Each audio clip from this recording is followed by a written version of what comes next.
আসসালামু আলাইকুম। আমার চ্যানেলে আপনাদের সকলকে স্বাগত।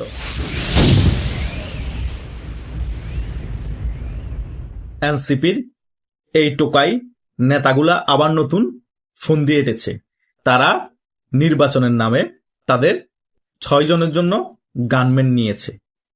তারা যদি নির্বাচনে জয়লাভ না করে তারা বিদেশ কিভাবে পালিয়ে যাবে এবং কিভাবে সেফ এক্সিট নিবে সকল বিষয়ে এখন থেকে তারা ঠিক করে নিয়েছে। এইদিকে নির্বাচনের টাইমে তাদের উপর সাধারণ জনগণ হয়তো আক্রমণ করতে পারে, সেটা বুঝেই তারা টেকনিক্যালি ভাবে গানম্যান নিয়ে নিয়েছে। অনেকের তো অস্ত্রের লাইসেন্সও আছে। আবার নির্বাচনে যদি তারা সকলেই হেরে যায়, এনসিপি টোকাই নেতাগুলা, বিএনপি ক্ষমতায় চলে আসে, সেফ এক্সিট নিয়ে কোন দেশে পালিয়ে যাবে সেটাও এখন থেকে ঠিক করে নিচ্ছে। আমি আপনাদেরকে অনেক ভিডিওতেই বলেছি, তারা অনেকে সাউথ আফ্রিকা পালিয়ে যাওয়ার জন্য প্ল্যানিং করছে।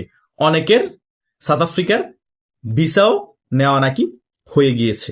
তারা বাংলাদেশের জনগণকে কিভাবে বোকা বানাচ্ছে দেখুন। তারা এই 16 মাসে যা পরিমাণ টাকা কামিয়ে নিয়েছে, কোটি কোটি টাকার মালিক হয়ে গেছে এই সকল টোকাই সমন্বয়কের এনসিপির এই নেতাগুলা। এখন যারা তাসনিম যারা কি করছে, সে জনগণের কাছে টাকা যাচ্ছে তার ফেসবুকের মধ্যে পোস্ট দিয়ে, ব্যাংকের নাম এবং বিকাশ অ্যাকাউন্টের নাম্বার দিয়ে।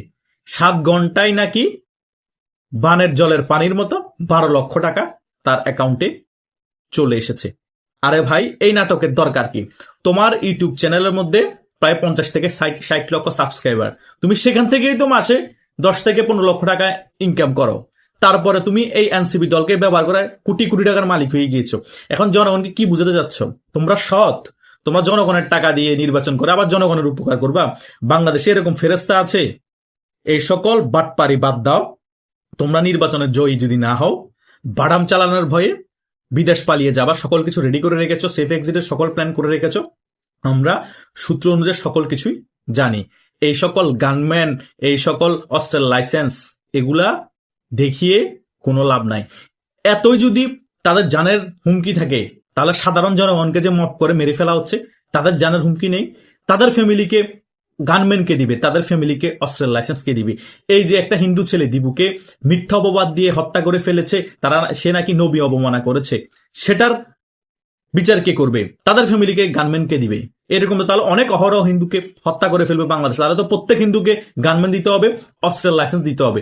সেই নাকি বাটন ফোন ব্যবহার করে, তাহলে তো তার ফেসবুকও নাই, সে ফেসবুক ব্যবহার করতে পারে না। তাহলে ফেসবুকে নবীকে অবমাননা কিভাবে করলো? মিথ্যাভাবে তাকে ধরে নিয়ে এসে একটা ধর্মের দোহাই দিয়ে নির্মমভাবে তাকে হত্যা করা হয়েছে। আমি একজন মুসলিম পরিবারের ছেলে বলতেছি, এই ধরনের হত্যা কোনোভাবে কাম্য না। কোন ধর্মই বলে না কাউকে এভাবে হত্যা করতে। ন্যাক্কারজনক ঘটনা ঘটিয়েছে এই মুসলিম নামদারি লোকগুলা। কথা বুঝেন নাই ব্যাপারটা? আর গানম্যানের কথা বলা হচ্ছে, আর অস্ত্রের লাইসেন্সের কথা বলা হচ্ছে।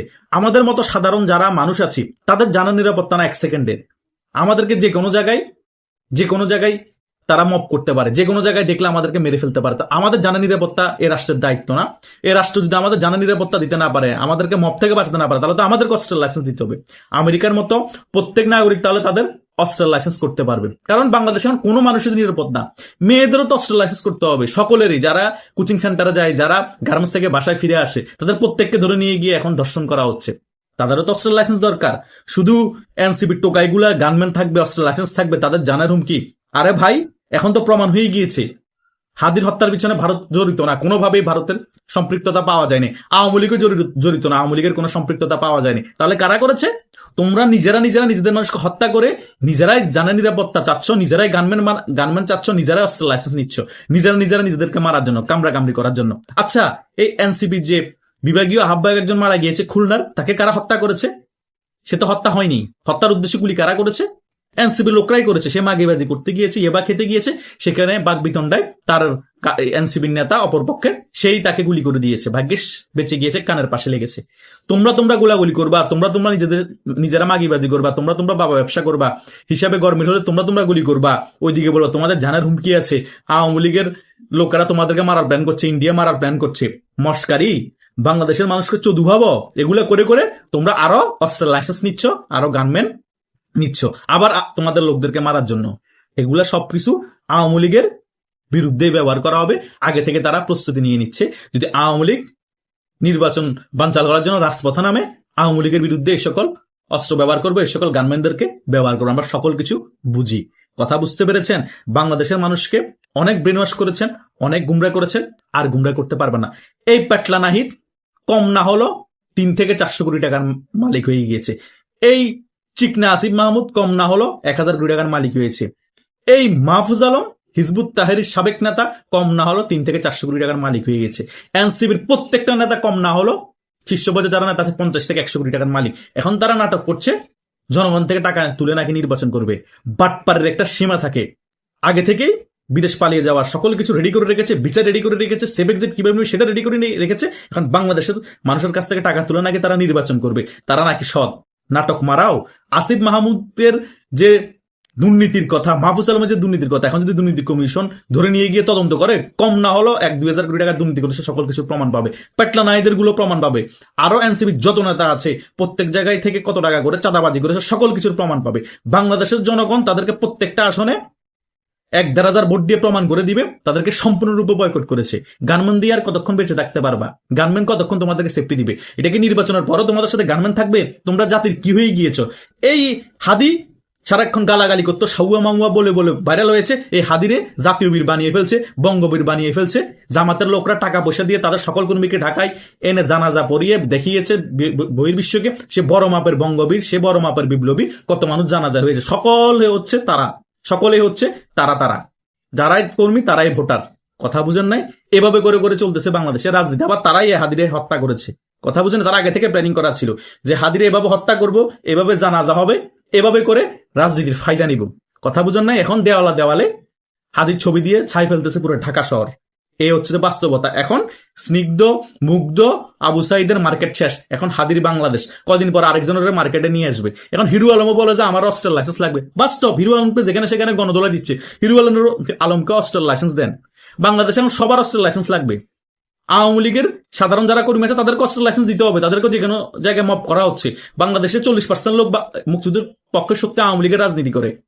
তাদের কম না হলে 20% লোক নিরীহ। তাদেরও অস্ত্রের লাইসেন্স লাগবে, কারণ অনেক জঙ্গি তাদের উপর নিরীহভাবে ধরে ওদেরকে মারে, ওদেরকে হামলা করছে, ওদেরকে মেরে ফেলছে। তাদের ফ্যামিলি নিরাপত্তা নাই। তাহলে বাংলাদেশের 80 থেকে 90% সকলের অস্ত্রের লাইসেন্স দিতে হবে। সকলকে গানম্যান তাদের সাথে দিতে হবে।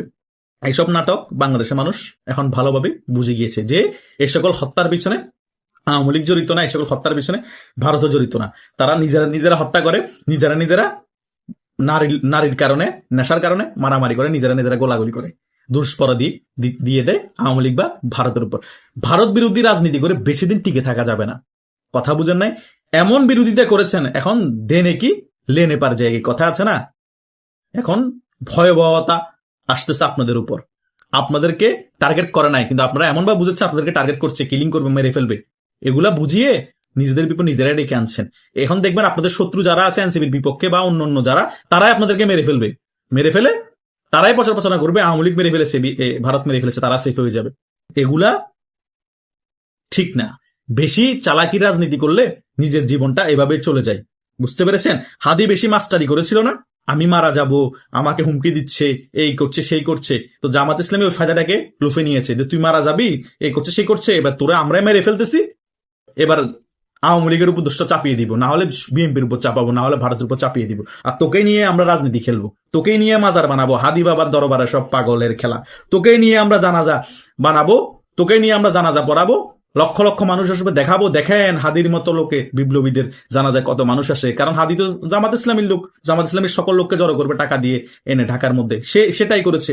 সকল কিছু আমরা দেখতে পেয়েছি। তাই বাংলাদেশের মানুষকে আর গুমরা করিয়েন না। আমরা তরুণ সমাজ সকল রাজনীতি আপনাদের ধরে ফেলেছি, সকল কিছু আমরা বুঝি। এই নাটক থেকে বাংলাদেশের জনগণকে মুক্তি দেন। আপনাদেরও যদি কোনো মতামত থাকে এই সকল বিষয় নিয়ে, এই সকল টোকাইদেরকে নিয়ে কমেন্ট করে জানাতে পারেন।